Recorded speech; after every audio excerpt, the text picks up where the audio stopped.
Of Football Manager 2014, the Wexford Youths Project, and I join you back here, and we are finally back to live commentaries in the Wexford Youths Project. It's taken a couple of reviews, but we are finally back to where we should be. We've got a live commentary today. It's the first game of the season against Dundalk at home. If you watched the last episode, you will know we just about scraped through last season, surviving in the relegation playoff after winning in the last day to get ourselves into the relegation playoff rather than get promoted or relegated even automatically. Anyway, so today we will have a look over the transfers for this season though. And going out, we had CJ Brown on a free transfer to Cove, Benjamin Clark on a free transfer to Lickslip, Stephen O'Flynn on a free, Craig Wall on a free, he's not that bad but didn't need him, James Dermody on a free, Dara Walsh on a free, who if you remember was a great servant to the club back in the first division, scored 15 goals, 7 assists. Conor Rocks, who's a youngster we bought last year from Cove, and he's now gone back to Cove. It didn't really work out for him, making the trip over to us, and Donal Shanley, the same with him.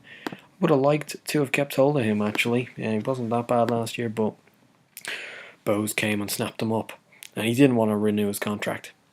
And so on the ends, of course, Bohemians did get relegated. I'd like to point that out. So we managed to pick up Keith Buckley for 8.5k. So a big money move for ourselves. He can play centre mid, he can play right or left, he can play right wing as well. Good determination, good mental stats, great physical stats for a guy of this kind of capability. He's a leading star, 5-star, current 5-star potential, 22 years old. He's really the sort of guy. Like, he's had 2 solid seasons for Bohemians in the Premier Division. He's the sort of guy that's going to kick this team forward and help us consolidate within the Premier League. Putting Gary Shanahan as a left mid / left winger. He's got a bit about him. Good flair, good natural fitness, decent pace for this league, decent dribbling as well. Like, he's not a world beater at all by any stretch of the imagination, but he was playing for Longford last year in the first division and did very well on that left hand side, causing problems. So I think it'd be well worth its weight. Gary Shannon, I think he'll be one for the future. Conor O'Donnell, we brought in another youngster, 21 years old, but he will be our first team keeper. He looks an outstanding keeper for a guy at this level. 3.5-star potential. He's our 3.5-star current 5-star potential. He's a good player for most Premier Division sides at the moment, and could be a star in the future. Was at UCD last year in the first division, did quite well, but also was when UCD were in the Premier Division in the first game, or in the first season, he did very well, keeping 7 clean sheets in 14 appearances. Excellent from him, and I think he'll really turn out to do well with us here at the Youths. And last but not least, another guy from Bohemians was Enda Curran on a free transfer. Looks a decent enough striker actually, 11 finishing, good determination, good acceleration, good flair, good off the ball. Like, for a guy of this level again, 3.5-star current, 5-star potential. Like, I know that doesn't really equivalent to others, but to other first Premier Division sides, but it's good for our standard. Last season in the Premier League with Bose, he scored 5 goals in 15 games, 3 assists, so not too bad for a guy of his age, and hopefully he can keep on growing. So that's all to show you from that. On the pre-season, we beat our under-19s 1-0 Enda Curran. We beat Bohemians 2-0. Phil Hughes and an own goal. And then we beat Arklow 3-0, Mike Elwood, Enda Curran and Phil Hughes. One guy I will like to inform you about, though, if I can find him. We got him in last year's youth intake. We got an absolute blinder of a player coming through the Wexford Youths ranks. Here he is, Fred Mead, a 17-year-old young Irishman, and look at that for a young guy.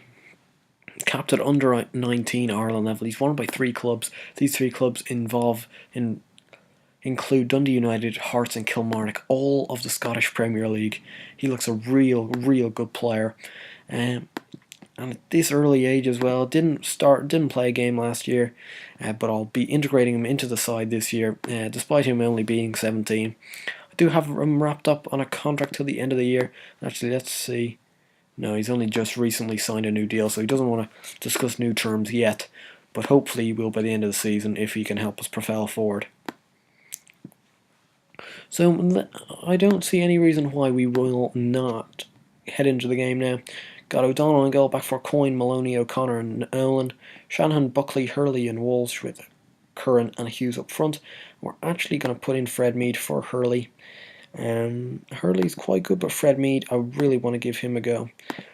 Buckley, we will actually change to a bowling fielder, so we're just going to switch those two around. Walsh on the right, Shanahan on the left, and Curran and Hughes up front. Phil Hughes, hopefully he can do what he did last year. He's now become a staff member as well, so he's a kind of a coach as well. But 22 league goals in 33 appearances with 7 assists, 7.24 rating. Absolutely stunning stuff from him. And if he can replicate even that to a half degree, I'll be extremely impressed with Phil. As we play Dundalk today, you have the likes of Gary Taylor-Fletcher. My God, who they bought from Leicestershire last year. It's gonna be tough game today then. Playing a 4-2-3-1. They're going attacking today. They want to get a win on the board, and we're just going to put that on goals as well. We've got the match stats in the corner here. Fred Mead is giving him a warning. He's looking a little nervous, which is probably expected. Hopefully he can grow into the game as it goes along and really show his quality. His quality can prevail through his anxiousness, but he's looking very nervous still. So Connor needs the physio on, and he's picked up a knock there, O'Connor, which we're going to have to look into probably at half time, because we don't want a guy playing in a crucial role of centre back being injured. 2 minutes of additional time now, and Dundalk have gone in the better side, as you can see from the match. That's we can absolutely dominated today, but I'm still going to tell the boys we can still win this game. Through hard work. We're going to bring on Owen Highland, who's a perfectly adequate replacement. He's a real good player, Owen, and hopefully he can fill in the shoes of David O'Connor, who was doing quite well, but of course if he picks up a knock, I'm going to have to take him off. It's a big kick, but his home's Dennis, back to Cherry, and Dundalk could... Oh, Gary Shanahan, what a chance. It was a real kind of potluck chance there. Came to him quickly, and I think he just really had a stab at it and nearly put it in. A good effort from Shanahan, and a near goal there, and that would have been completely against the run of play. But we're going to have to look into another sub here, and we're going to bring on Aidan Keenan on the left hand side for Shanahan. He's been decent, not great though, which is a shame. Nolan now, please don't concede, because we've done really well this whole game to stop them, and then it would be a real downer if we're to just concede a goal now. All this hard work goes to waste, but no, they hit the woodwork, I believe, there. I think it was Richie Chowell that did so. And 3 minutes of additional time now. Oh no.